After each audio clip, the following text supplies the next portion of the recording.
We are back at SSRN headquarters bringing you the latest news. Uber ordered to pay $1.1 million to the blind woman that refused a ride.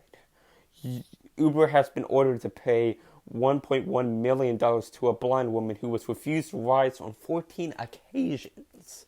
Lisa Ivan said on some occasions drivers were verbally abusive or harassed her about transporting her guide dog, Bernie, in the car.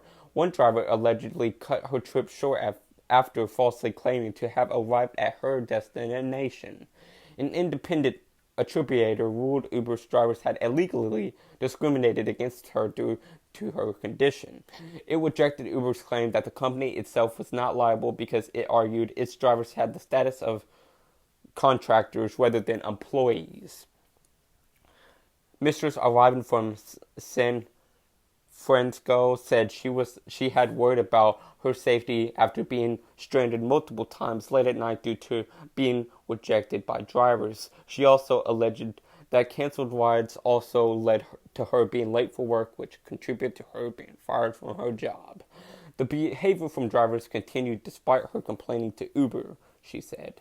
A spokesman for Mr. Ivan said, "Of all Americans who should be liberated by the rideshare revolution, the blind and visually impaired are among those who stand to benefit the most. The bottom line is that under the Americans with Disabilities Act, a guide dog should be able to go anywhere that a blind person can go." In a statement issued to media following the ruling, a spokesman for Uber said the company is proud of the help it offers blind passengers. Drivers using the Uber app are expected to serve rides with service animals and comply with accessibility and other laws, and we regularly provide education to drivers on that responsibility. Our dedicated team looks into each complaint and takes appropriate action, he added. It is not the first time Uber has faced a legal battle from the blind community.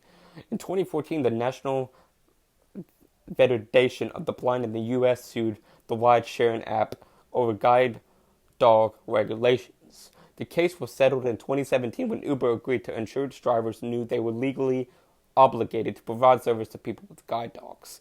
"I'm sorry it came to this," Mr. Ivan told the San Francisco Chronicle newspaper. "I would have preferred that my civil rights be respected, but it sends a strong message that is not acceptable." And that is the latest news. If you want to stay on the latest news, make sure to follow us so you can always stay updated with the latest news.